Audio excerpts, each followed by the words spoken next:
Buenas tardes a todos, bienvenidos nuevamente. Hoy es un placer estar con Ricardo Terán.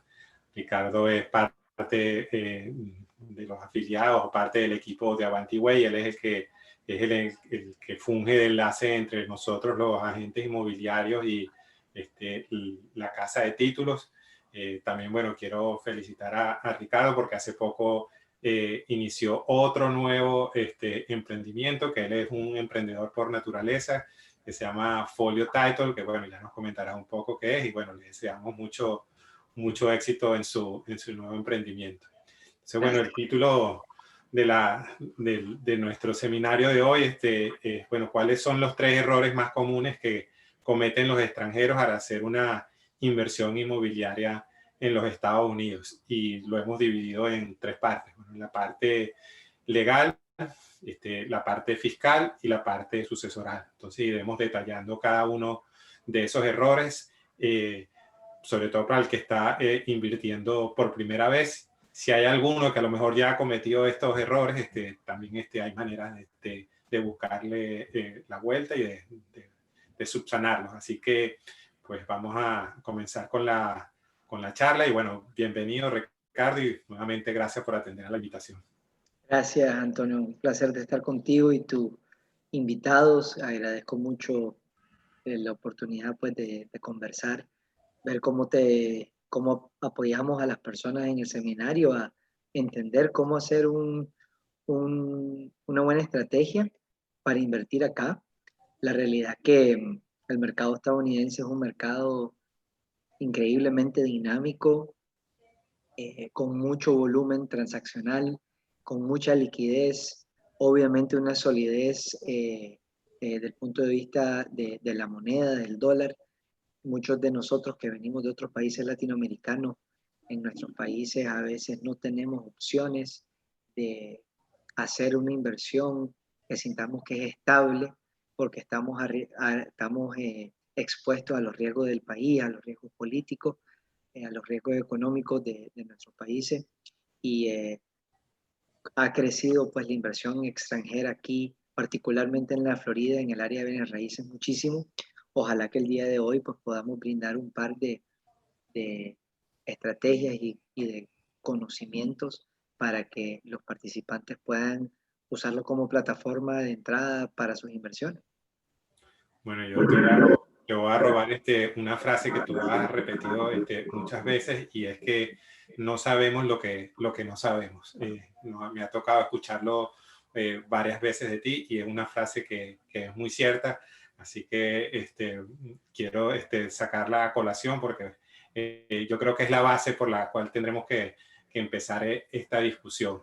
Y yo quiero comentarles también, bueno, que ni Ricardo ni yo somos ni contadores ni abogados, pero la experiencia que tiene Ricardo en los años que tiene haciendo transacciones de todo tipo, pues ha visto cualquier tipo de inconveniente o dificultad, y sobre todo siempre tiene esa buena filosofía. Ojalá con los que tengan la oportunidad de trabajar con nosotros cuando tengamos que hacer una transacción, que estamos del lado del título, que es esa visión y esa filosofía de buscar el ganar, que bueno, que es un arte.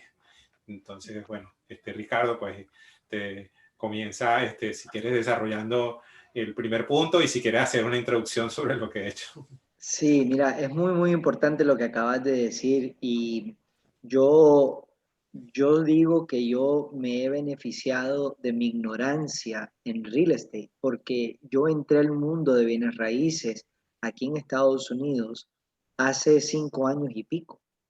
Yo vengo de otro mundo, vengo de otras industrias. Yo soy emprendedor, he pasado toda mi vida emprendiendo en nuevos negocios, nuevos proyectos, creciéndolos, vendiéndolos. Algunos han funcionado muy bien, algunos no han funcionado y han sido un fracaso. Eh, y todo eso me ha enseñado en cada uno de esos emprendimientos que de verdad uno no sabe lo que no sabe. Y el problema de eso es cuando no encontrás la libertad de preguntar, de explorar, porque uno no hace las preguntas correctas. Al no sabes cuáles son las preguntas que tenés que estar haciendo. Entonces, Ya 5 años después en esta industria, más de 2.500 contratos, ¿verdad? Desde que comencé, he visto unos patrones recurrentes en las personas que vienen a invertir y que no reconocen sus limitaciones de conocimiento, no reconocen que no saben lo que no saben. Entonces, en la calle hay miles de charlatanes que te calientan la oreja diciendo cualquier cosa y uno se entusiasma. Y yo quiero afirmar, sin lugar a duda, que el que va a entrar en esta aventura eh, necesita comenzar con un asesoramiento de 3 partes. Un agente inmobiliario experto en la parte de inversión, como es Antonio, un contador experto en las leyes de Estados Unidos, especialmente a cómo aplican al real estate, y preferiblemente un contador autorizado que tiene experiencia en transacciones con personas internacionales, donde entran a juego tratados entre los diferentes países, donde entran en juego movimientos de monedas y movimientos de transferencias de dinero y los impactos fiscales, y un abogado experto en real estate que puede guiar la parte legal. Ese triunvirato, creo, es el equipo mínimo necesario para explorar. Los que venimos de Latinoamérica, vos sabés, en Latinoamérica no siempre uno se encuentra a profesionales con una expertise, con una especialización a tal grado a como aquí se requiere, ¿verdad? Ahora, tal vez ustedes están pensando, porque es una pregunta muy frecuente, que si tenés ese triunvirato, suena caro. Vos decís, a toda esta gente le tengo que pagar. La realidad es que en el real estate, profesionales de servicios ganan dinero en las transacciones. Entonces, por definición, tienen que alinear sus objetivos con los del cliente. Tienen que poder guiar al cliente para poder realizar una transacción. Y detrás de esas transacciones hay seguros, ¿verdad? Y hay investigaciones legales. Entonces, en realidad creo que es más fácil de lo que parece, pero sí hay que asesorarse bien, ¿verdad? Porque la ignorancia no es el amigo aquí en Estados Unidos. Eh, Habiendo dicho eso, eh, uno de los patrones más frecuentes que veo y que para inversionistas y que me parece un error es no entender bien los aspectos legales de la inversión. ¿Okay? Como un principio general, ¿verdad? De leyes, y como dijo Antonio, yo no soy ni abogado ni contador, ¿verdad? Tal vez por esa razón es que he tenido, digamos, la libertad de pensar de esta ecuación de una forma un poco diferente, porque no estoy limitado a un marco de referencia tan específico, pero he visto de que a nivel general, cuando uno quiere hacer una inversión en cualquier país del mundo, uno quiere asegurar que los posibles liabilities, los posibles pasivos que genera una inversión o un negocio, esté aislado de los activos personales de uno. En los Estados Unidos, cuando uno hace una inversión a nivel personal, está exponiendo su patrimonio personal. Entonces, a nivel muy, muy básico, es importante entender de que a nivel legal uno debería de consultar con su contador y con su abogado para encontrar la figura óptima para realizar la inversión. Figura óptima es una entidad legal. Son muy populares, por ejemplo, en el estado de la Florida, las entidades legales que se llaman LLCs. Son muy parecidas a las sociedades anónimas o a las sociedades anónimas de capital variable en muchos de los países latinoamericanos. Existen las corporaciones, ¿verdad? Existen otro tipo de entidad legal. Esos dos serían los principales. ¿Qué entidad es la correcta eso solamente se puede determinar entendiendo la situación de cada inversionista y de cómo quiere realizar la inversión.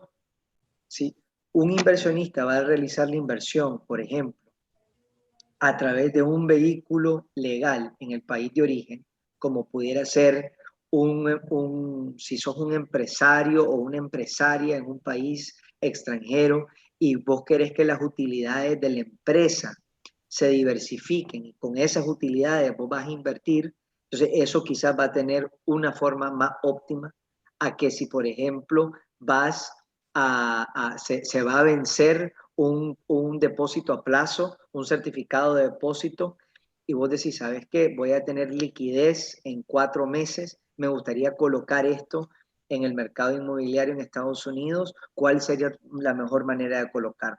Entonces, entender esa optimización legal es uno de los patrones, es una de las preguntas más importantes a descubrir temprano.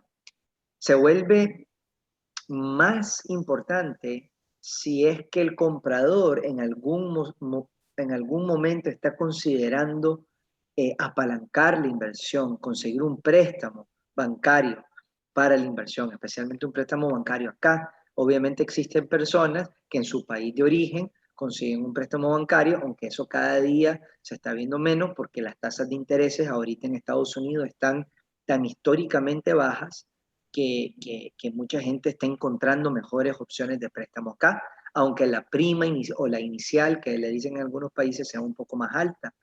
Eh, con 30-40% de inicial te pueden financiar 60-70% del inmueble a 30 años o a 10 años plazo fijo.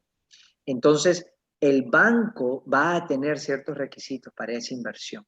Entonces, entender de que si se va a apalancar la inversión, el banco va a tener requisitos, obviamente va a influir en el tipo de entidad legal que necesita formar, ¿ok? Si el banco dice, mira, hay bancos, por ejemplo, que no prestan a LLC, simplemente no lo hacen. Entonces, o decidís hacerlo a nivel personal, que tiene otras implicaciones, o te encontrás otro banco, tan simple como eso, ¿verdad? Entonces, Antonio, si querés, voy a parar ahí con la primera, pues que es la parte legal. Nosotros, como vos sabés, pues tenemos un bufete legal especializado en bienes raíces que acompaña la gestión de la compañía de títulos, que tal vez al final podemos explicar un poquito qué es lo que hace la compañía de títulos, porque es un rol bastante único. Aquí en los Estados Unidos no existe en otros países, por lo menos no lo he encontrado yo. Eh, y este bufete que nosotros tenemos lo maneja un abogado de primera categoría, uno de los top 100 abogados de título en el estado de la Florida, que se llama Nelson Taracido, un hombre sumamente distinguido, muy serio, muy experimentado, que guía a los clientes a pensar de sus formaciones legales, siempre en coordinación con un contador autorizado que puede comentar sobre la parte fiscal. Y como la parte fiscal es el segundo gran error, pues si querés voy a parar aquí unos minutitos y después continuamos. Antes de ese segundo punto, Ricardo, ¿podrías decir cuáles son qué riesgos uno está corriendo de hacer una inversión como persona natural y qué escudos o qué protección tiene la LLC en cuanto, sobre todo, las demandas o la protección del patrimonio? ¿Cómo? Protección del patrimonio personal de primero. Y te voy a dar un ejemplo. Compras un apartamento y el inquilino tiene una fiesta y Dios no quiera, alguien se lesiona seriamente, gravemente, y viene el inquilino y por alguna razón dice que fue culpa del dueño y le mete una demanda civil al dueño. El dueño tiene sus activos personales expuestos si no tiene un escudo legal para protegerlo. Ahora, si de verdad el dueño tiene una responsabilidad civil y de verdad te demandan, que este es un país que hay litigios, pues preferís vos que demanden y que tengas una exposición máxima del valor de los activos de la empresa, en este caso el bien inmueble, a todos tus activos personales. Que si estás haciendo una inversión, se supone que la inversión en el inmueble es una parte de tu patrimonio, no es tu patrimonio completo. Otra cosa, Los extranjeros tienden a tener tasas impositivas a diferentes niveles más altos que los nacionales americanos. Si vos formás una empresa americana, en este caso en el estado de la Florida, o en el estado de Delaware, o en el estado que se haga, esa empresa es una personería jurídica estadounidense y se va a regir bajo las leyes de Estados Unidos. Ahora, la repatriación del capital de los dividendos o del eventual venta, ¿verdad? Tiene otras implicaciones, pero de entrada, el que compra como un individuo al momento de vender, si no es americano, le van a hacer una retención fiscal del 15%.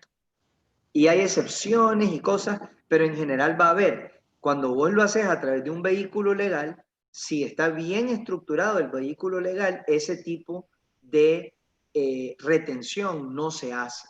¿Por qué? Porque la persona jurídica va a cumplir con sus requisitos fiscales, ya no es el individuo que si le pagarían todo el dinero sin la retención, se monta en un avión, se fue a su país y el gobierno nunca cobra su impuesto.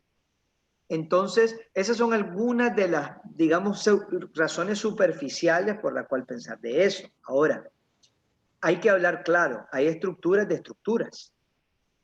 Si vas a comprar una propiedad, digamos, de $250,000, ¿ok? No podés crear una estructura legal que te va a costar $5,000 al año mantener. Entonces, hay estructuras que tienen diferentes exigencias en cuanto a sus exigencias de reportes al Estado y exigencias de reportes fiscales. ¿Okay? Por ejemplo, una LLC de la Florida es un vehículo legal muy fácil de crear, muy fácil de mantener, necesita una renovación anual que vale $300, creo. Se puede hacer hasta online. Y si vos la renovás no tenés ningún problema. Ahora, si vas a invertir $250,000, tal vez eso es lo más que necesitas. Pero si, digamos, vas a invertir 1 millón, 2 millones, 5 millones, 10 millones, bueno, tal vez pensamos en una estructura tal vez un poco más robusta. ¿Cómo? Bueno, vos formás una empresa en Florida, que es la dueña de los inmuebles, ¿ok? Y el dueño de las acciones de esa empresa es una empresa que está offshore. Está en las Islas Vírgenes, está en Isla Caimán, se escoge, se escoge la jurisdicción. Y cuando lleguemos al tercer punto es que voy a hacer el match de estos conceptos. Pero a nivel legal, ya tenés una estructura una encima de la otra, donde el individuo extranjero no aparece por ningún lado, pero una estructura como esa te cuesta 3, 4, 5 mil dólares formar y te puede costar $1,000, $2,000 anuales en mantenimiento. Entonces no vale la pena, creo yo, semejante estructura con semejantes costos si lo que el inmueble te está dejando son $5,000 anuales, $10,000 anuales después de pagar el préstamo y la depreciación, ¿me entendés?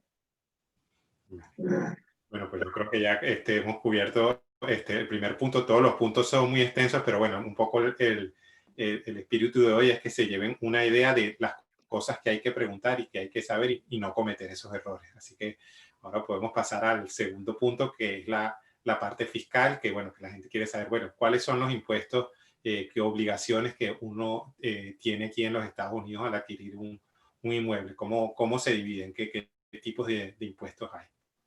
Hay que entender que en los Estados Unidos es un país muy serio con sus impuestos. ¿Okay? Y no está de más decirlo en voz alta y repetirlo, porque especialmente para nuestras culturas latinoamericanas, cada uno de nuestros países tiene una política fiscal más o menos enforzable. Y en Latinoamérica mucha gente le encuentra la vuelta, pues, cómo minimizar los impuestos. En Estados Unidos eh, hay el marco de ley da muchas avenidas y incentivos fiscales para crear una estructura fiscal óptima. Hay que optimizar el pago, la imposición fiscal. Y eso se hace con una estrategia fiscal. Hay que entender, sí, que hay diferentes niveles de impuestos. Y ahora pues está muy popular este análisis de impuestos pues con esta campaña presidencial acá, que no nos vamos a meter en la política, pero bueno, está en las noticias el tema fiscal, ¿verdad? Digámoslo así. Primero hay que entender que hay impuestos municipales que van a impactar la propiedad. El impuesto, el property tax famoso, el impuesto de la propiedad. En nuestros países es igual, hay un valor catastral, ¿verdad? Y el valor catastral está en el registro público y la alcaldía, el municipio, cobra un porcentaje, ¿verdad? Usualmente el valor del catastral como una parte pues, de su recaudación de fondos local. Acá la solvencia individual o la solvencia de la LLC, igual que en nuestros países, está bastante atada a la solvencia municipal, que se hayan pagado los property taxes. Ahora, acá hay un mercado muy dinámico de compra y venta de deuda de impuestos, porque el condado, en este caso, que es el municipio, ¿verdad? La comarca, como se llama en los diferentes países, no tiene el lujo de que un porcentaje de los dueños de propiedad no tengan plata para pagar. Pero claro, a cualquiera le puede pasar pues que no tiene la liquidez para pagar un impuesto en un año. Entonces viene el municipio, viene la alcaldía y vende la deuda. Si vos le debes a la alcaldía $4,000 en impuestos, ellos la venden. Y hay un mercado secundario de compraventa. Pero vamos a resumirlo en diciendo que es sumamente importante que esos impuestos estén al día, porque, como en cualquier país, el único actor que tiene derechos sobre todos los derechos es el Estado. Entonces, si vos no pagas esos impuestos, créeme que te van a poner un embargo a la propiedad. Un embargo aquí tiene la palabra lien, L-I-E-N, lien.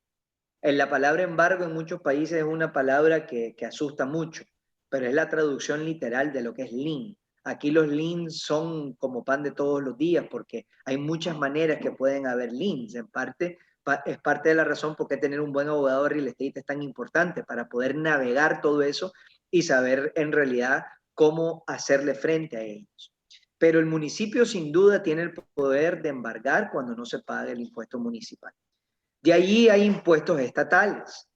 Acuérdense que en Estados Unidos es una colección de 50 estados independientes, interdependientes, mejor dicho, pero cada estado tiene el poder de imponer impuestos.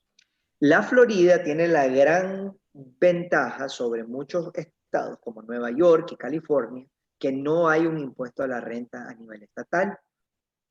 El estado de la Florida, por ende, ¿cómo recauda la mayoría de los fondos? Bueno, primero que cobra un impuesto de la venta, un IVA, ¿verdad? Un impuesto de valor agregado, cobra el 7,5% cuando salís a comer o cuando vas a las tiendas y compras algo.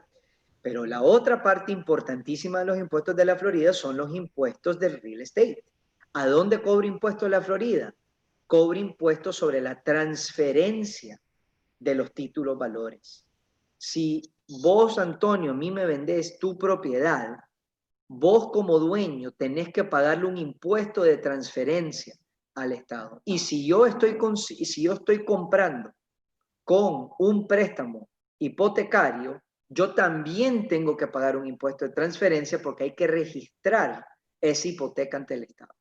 Entonces, estos impuestos de transferencia que se llaman stamp taxes o transfer taxes, son muy, muy importantes para el Estado y hay una fórmula dependiendo del condado en que estás.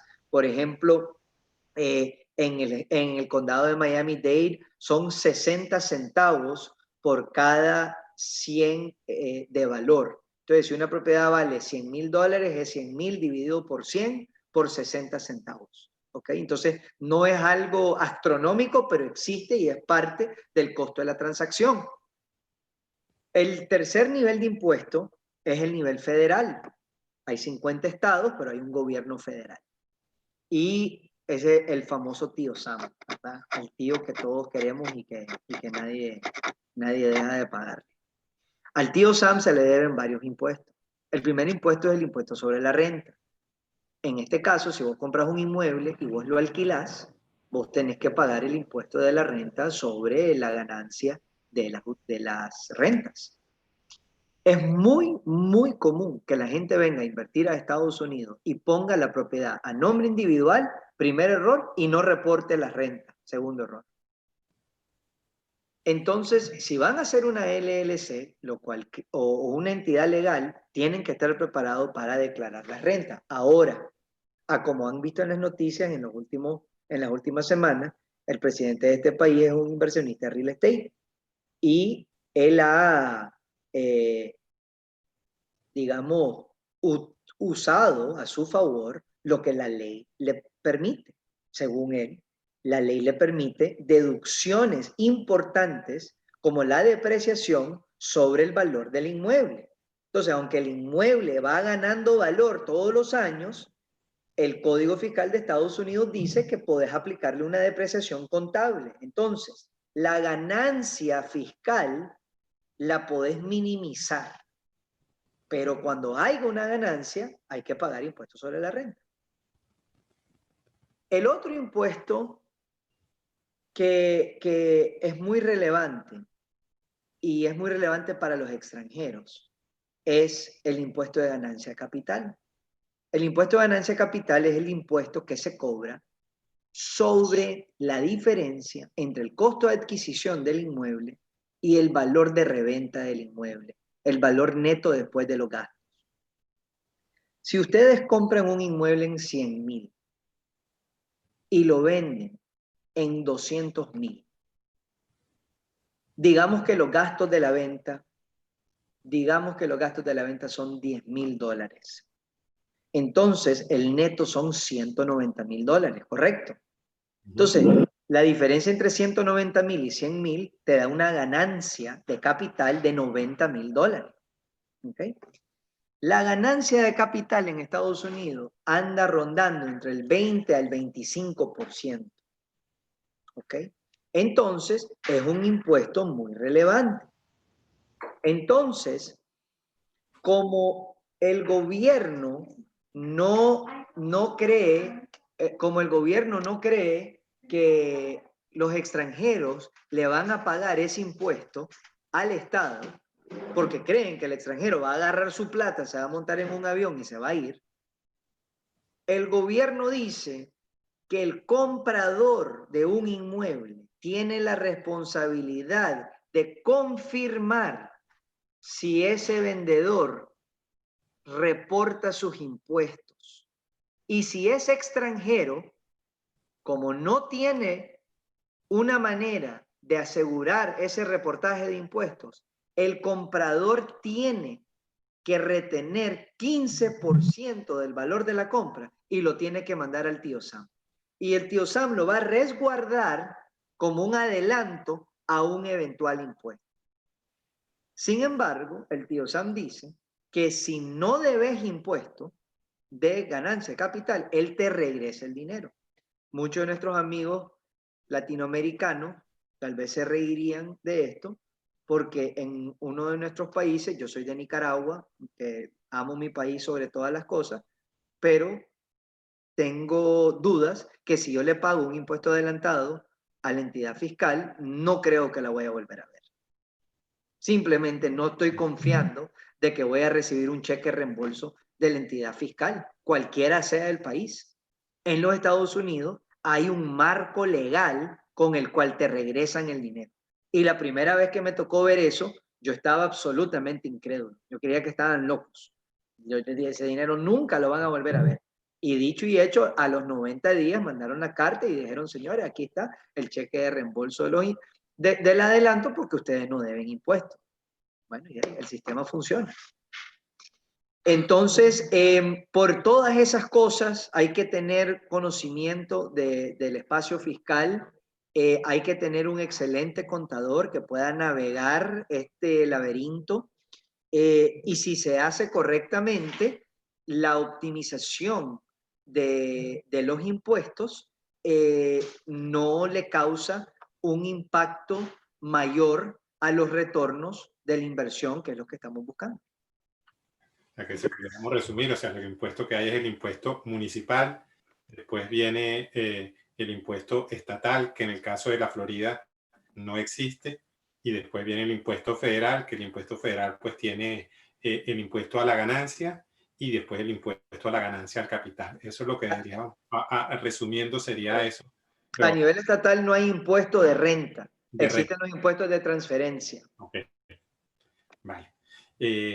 Bueno, y dicho esto, que pues con toda esta estrategia o toda esta pauta impositiva, no quiere decir que la gente no vaya a obtener una ganancia, una rentabilidad, porque por eso es que mucha gente viene aquí a invertir a los Estados Unidos, bueno, para proteger su patrimonio y obviamente porque Sí. va a tener una rentabilidad.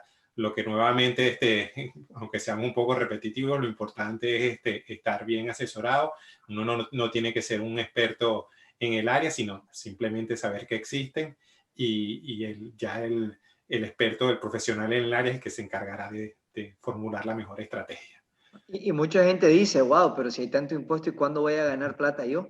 Bueno, la respuesta es que imagínense, imagínense la capacidad de creación de riqueza que existe en Estados Unidos, porque la gente sigue trayendo su dinero y paga impuestos, optimiza sus impuestos y tienen ganancias. Y el patrimonio de la familia va creciendo.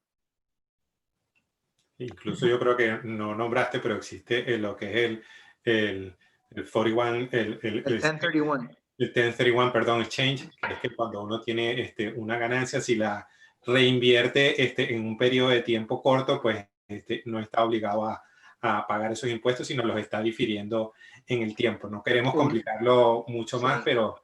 Eso es un perfecto ejemplo de cómo la ley fiscal está creada para incentivar las inversiones, ¿verdad? Que te permite diferir casi que de forma infinita el pago de ganancia de capital y vos usas todo el flujo de la venta para seguir invirtiendo en propiedades que van creciendo. Pero eso ya es un tema un poquito más involucrado, lo dejamos tal vez para otro día.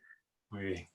Bueno, y ahora ya nos queda el último punto para ir respetando el tiempo de todos los asistentes que están acá, que es muy importante, que es bueno, el impuesto sucesoral o el error que se comete al no tener contemplado la parte sucesoral dentro de la estrategia de inversión. La parte sucesoral es sumamente importante y mi experiencia es particularmente las familias que quieren invertir patrimonio, patriarcas, matriarcas, que tienen una familia grande, extensa, los nietos, soñás con el apartamento en la playa y dejárselo a tus nietos. Pero la parte, hablar de la muerte y de la sucesión y del patrimonio que le va a quedar a los hijos y cómo se va a dividir, qué vamos a hacer cuando uno se muera, eso es un tema a veces tabú que en nuestras familias en realidad no siempre lo enfrentamos, no siempre lo hablamos. Pero en Estados Unidos es muy relevante por varias razones, pero le voy a dar una que sobre todas que es relevante para la inversión de real estate. Un extranjero que tiene activos en Estados Unidos va a pagar el equivalente a 40% del valor de sus activos arriba de $60,000. Si un extranjero tiene inversiones en Estados Unidos y ese extranjero fallece y no está bien estructurado, digamos que hay $500,000 de valor de inversión. El Estado americano te permite heredar $60,000 sin impuestos.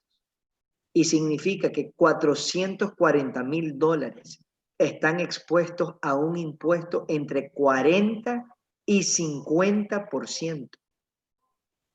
Estás hablando una exposición fiscal de $200 y pico mil. solo por estar mal estructurado. Yo les quiero decir que en los últimos 30 días he tenido 3 casos de extranjeros, y uno de ellos, que fue para mí el más increíble, nunca había escuchado de esto, unos señores compraron un apartamento en Miami Beach, frente a la playa, en el año 1982, ¿ok? Pagaron $210,000.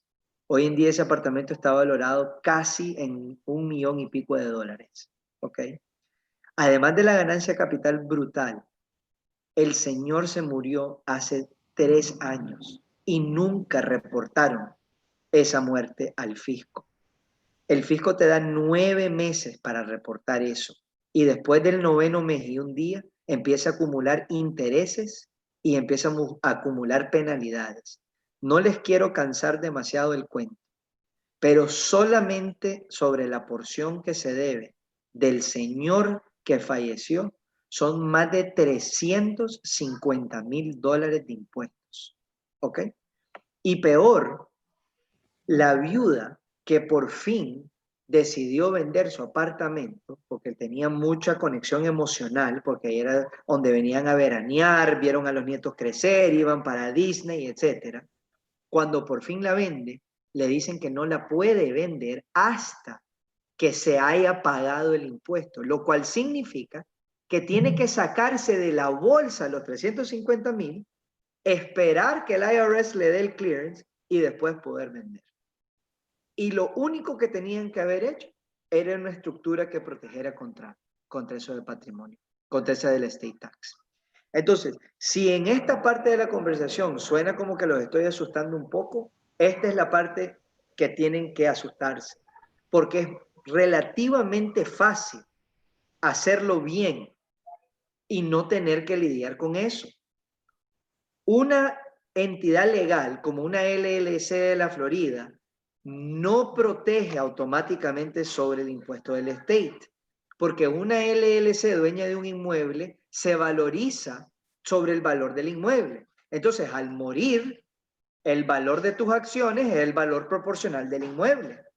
Entonces, hay diferentes estrategias, como por ejemplo la offshore, como por ejemplo el uso de los seguros de vida y otra serie de estrategias que se pueden hacer a nivel legal y fiscal para poder crear un escudo en contra del estate tax. ¿Ok? Eso es un tema muy importante discutir caso por caso cuando ustedes estén listos entre su agente como Antonio, entre su contador y su abogado. Es una de las preguntas más importantes. Y es relevante, especialmente en el caso de la familia, porque entonces ahí empezamos a pensar, ok, ¿se van a incluir o no se van a incluir los hijos? ¿Se van a incluir los cónyuges? ¿Quién va a tener los poderes de decisión? Cuando se muera mi papá o mi mamá o mi tío o quien sea, ¿quién tiene la gestión y la administración del patrimonio? Entonces, por bien o por mal, esto puede ser la entrada a la apertura de la conversación más amplia, cómo vamos a planificar el patrimonio de la familia. Bueno, yo creo que ahora nos han hecho algunas preguntas. Por lo menos Walter nos pregunta que cuánto es el property tax. El property tax aquí en la Florida puede estar en un rango entre el 1.5% y el 2% del valor de la propiedad. Eso es un valor catastral, como bien dijo Ricardo antes. Eso lo determina el evaluador, el property appraiser de aquí de cada uno de los condados. Pero ese es un número, un porcentaje en el cual se mueve el property tax. Otra pregunta. Quiero decir una cosita, Antonio, importante. Sí. Si vos vas ahorita al récord público a buscar cuánto está pagando de taxes una propiedad, la cuenta no te va a dar. Sí, ¿verdad? Y es importante entender por qué. Porque hay beneficios fiscales que tienen que considerarse.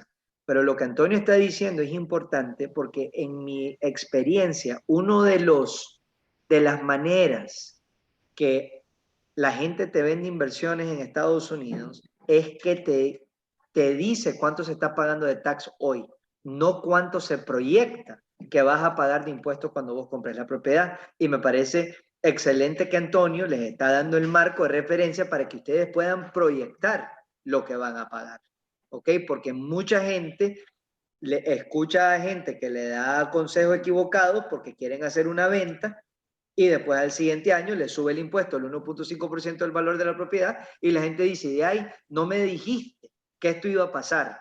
El tax del año pasado solo fue el 1% y se debe a los incentivos que esas personas tenían, pero esos incentivos no se transfieren. Entonces, creo que es otra muestra del profesionalismo y transparencia que ustedes van a conocer de alguien como Antonio. Aquí me pregunta Juan, ¿cuánto dinero tengo que disponer para iniciar una inversión? Y si los bancos le prestan dinero a los inversores extranjeros con visa de turista, pues para iniciar una inversión, depende de lo que se quiera hacer, una inversión, vamos a llamarla, para tener una buena inversión a partir de los 150,000, pues yo creo que es una buena inversión. Puede hacerlo con menos, pero ya implican otro tipo de riesgo. Los bancos les prestan dinero a los inversionistas extranjeros, sí, no hay ningún problema con visa, se los puede prestar. No nos queremos extender mucho con esta parte que no es del tema del día de hoy. Y si en los préstamos bancarios nos pregunta Pedro si en el caso de fallecimiento consideran un seguro que pague la deuda restante. En Chile se llama seguro de desgravamen, si eso existe. Es una excelente pregunta y cuando yo compré mi casa en Nicaragua, el banco a mí me forzó a comprar un seguro de vida. Y cuando compré mi casa acá, no me forzaron. Y yo me preguntaba por qué, no me hacía ningún sentido. Y la única explicación que he llegado, entonces la respuesta es que el banco aquí no te va a forzar a comprar un seguro de vida usualmente, pero sí es una muy buena idea hacerlo. La diferencia es que en Estados Unidos los bancos comerciales por ley están separados de las aseguradoras y por lo menos en muchos países latinoamericanos los bancos son dueños de las aseguradoras. Entonces ellos te van a forzar a pagarle a su aseguradora la póliza la póliza de seguro para el pago del préstamo bancario. Aquí hay otra pregunta que hace José Ignacio. ¿Para qué constituir una LLC para una inversión de, por ejemplo, $150,000 y los impuestos los asumo como persona natural? Y así evitarme costos innecesarios de administración. Eso es una opinión que mucha gente comparte. No la comparto yo por el simple hecho que he visto en experiencia que a nivel individual, aunque parece que no tenés costos innecesarios, la cantidad de gestiones adicionales que tuvieras que hacer para en realidad aprovechar una pequeña diferencia impositiva no vale la pena. Y estás exponiendo tus bienes personales. Y te van a hacer retenciones fiscales. Es decir, y te la van a hacer, por supuesto, antes de que puedas sacar el dinero y repatriarlo. Entonces, definitivamente que hay mucha gente que dice, ¿sabes qué? 150,000, yo no voy a hacer una LLC, no necesito abogado, no necesito contador, y la gente invierte y pasa y se hace, pues, y pasa. No te voy a mentir. Eso yo siempre lo comento, bueno, aquí todos somos emprendedores porque el que está invirtiendo, pues está haciendo un emprendimiento, pues, bueno, ¿con qué nivel de riesgo uno se siente más conforme? Si uno se siente conforme con el riesgo asociado de no formar una LLC, pues adelante. Si uno quiere protegerse un poco más, pues a lo mejor esos 500 o $1,000 que cuesta hacer una compañía y mantenerla al año, pues dice, bueno, pues me vale la pena pagar ese costo de mantenimiento porque estoy protegiendo todo mi patrimonio. Así que, bueno, es una decisión estratégica y personal sobre el nivel de riesgo que uno no quiere asumir. Especialmente si estás largo, ¿verdad? Especialmente si no vivís acá y estás manejando, digamos, con un gestor inmobiliario, me parece que es demasiado riesgoso. A ver, otras preguntas que nos hacen aquí. ¿Existe algún inconveniente si la LLC da pérdida en el primer año? Es una pregunta contable. Y, Muchísimas LLC pierden el primer año, especialmente porque tiran a gasto en la depreciación. wow. Entonces, aunque el flujo es positivo, la pérdida contable, hay una pérdida contable. Sí, el impuesto de la ganancia capital. ¿Se cobra el dinero si uno vende para comprar otra propiedad? Depende qué hagan con ese dinero. Aquí hay ciertos beneficios fiscales, como mencionó Antonio, el 1031 Exchange, que te permite reinvertir sin pagar ganancia y capital. Si retiras los fondos sin hacer otra inversión, sí es posible que tengas la imposición de la ganancia capital completa. Vale, la pregunta más que dice, si vendo la propiedad después de 3 años, el 15% que descuentan lo puedo evitar. ¿Y qué diferencia hay entre el EIN number y el ITIN number? Esas son dos preguntas muy buenas. El 15% no es un impuesto, es un adelanto, es una retención que se aplica hacia un posible impuesto de ganancia capital. Y eso no caduca. Hay maneras de exonerar. El gobierno tiene un marco de excepciones que tiene diferentes ramas. Estoy seguro que cuando hagamos el próximo seminario sobre el tema que se llama FERPTA, Antonio le va a dejar saber. Es un tema un poco más complejo, pero no caduca después de un tiempo, ¿verdad? Eh, el número EIN y el número ITIN, en inglés EIN y ITIN. Simplemente hay que entender de que tanto las personas naturales como las personas jurídicas necesitan un número fiscal, un número de pagador de impuestos. El ITIN number, las siglas en inglés, significan Individual Taxpayer Identification Number, un número de identificación fiscal individual. Como dice la palabra, es para individuos. Si sos un extranjero, vos podés aplicar para un ITIN number. De hecho, tenés que aplicar para un ITIN number para muchas gestiones. Si vos sos americano, el ITIN es el Social Security Number. El Social Security Number en Estados Unidos es el número de identificación fiscal. Sirve el doble propósito. Ahora, el EIN Number es el número de identificación fiscal de las personerías jurídicas. Entonces, si vas a abrir una personería jurídica, una compañía, una entidad legal, tenés que gestionar la aplicación para un EIN number, porque sin el EIN number no podés abrir una cuenta bancaria. Entonces, si vas a recibir pagos y hacer pagos y te los querés deducir de los impuestos, el contador te va a pedir todo el récord de pagos. Tiene que salir de la cuenta bancaria en nombre de la empresa, o debería, pues, salir en nombre de la empresa, y la empresa debería de recibir los ingresos de la renta todos los meses. Vas a necesitar el EIN number. Muy buena pregunta, Sandra. Por último, aquí te preguntan que si existe algún modelo de negocio inmobiliario susceptible de calificar para visa E2, así sea de mediano plazo. No tengo todas las visas súper frescas.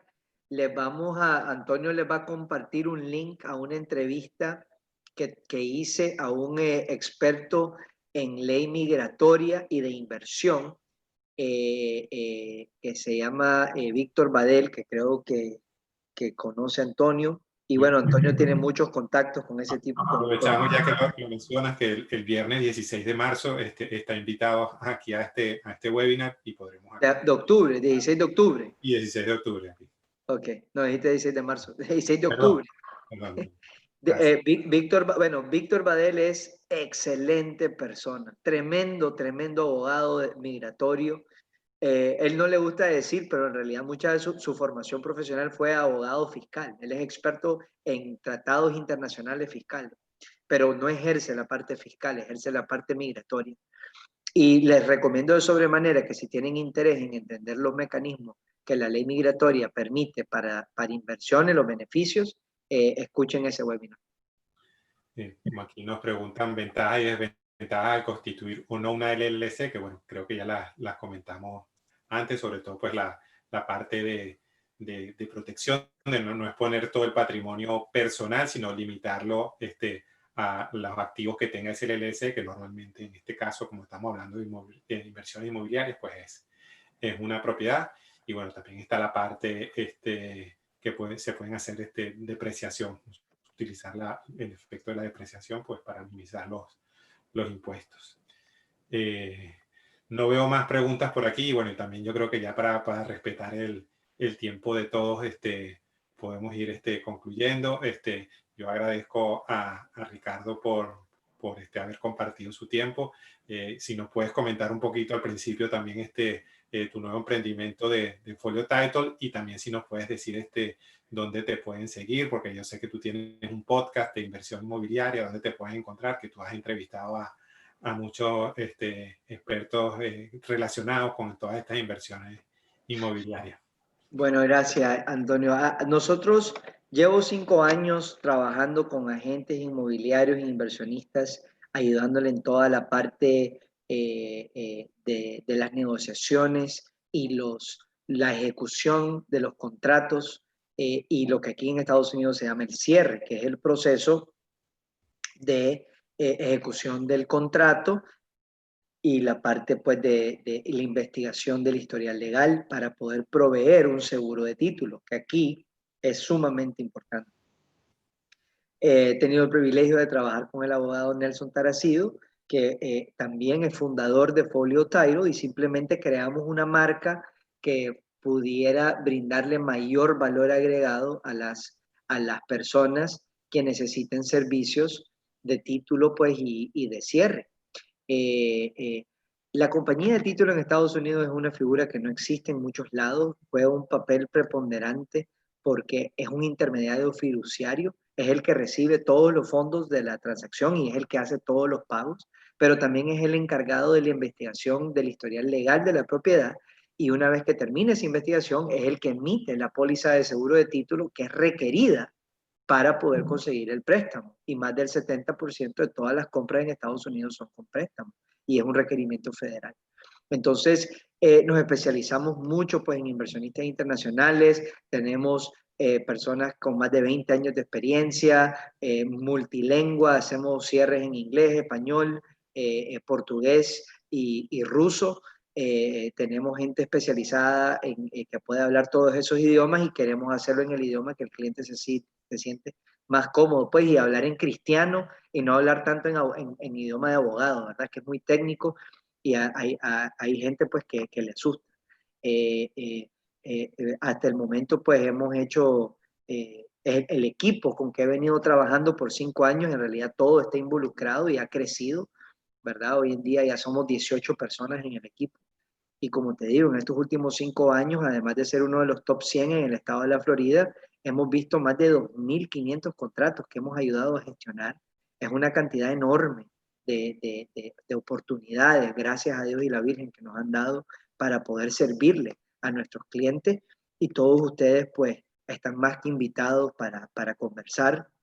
Les voy a pasar aquí mi correo y mi WhatsApp, ¿verdad? Y si se van a YouTube, pueden buscar Ricardo Terán, Real Estate IQ Show, y ahí les va a aparecer el show que venimos haciendo de muchos años, y en Instagram pueden seguirme acá en Ricardo Terán Terán y en Folio Tairo.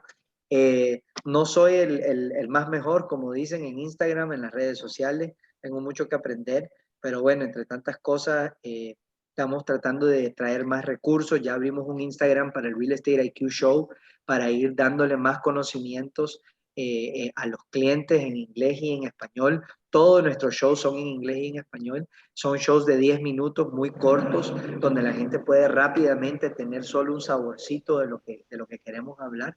Y bueno, ojalá tenga el privilegio pues de estar en comunicación con ustedes, con Antonio, y poder servirles de cualquier forma.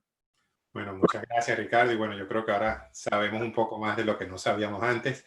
Y esto es lo importante, que bueno, que tengamos estas inquietudes y que sabemos que hay expertos que pueden ayudar a hacer estas inversiones inmobiliarias. Así que bueno, muchas gracias a todos y muy buenas noches.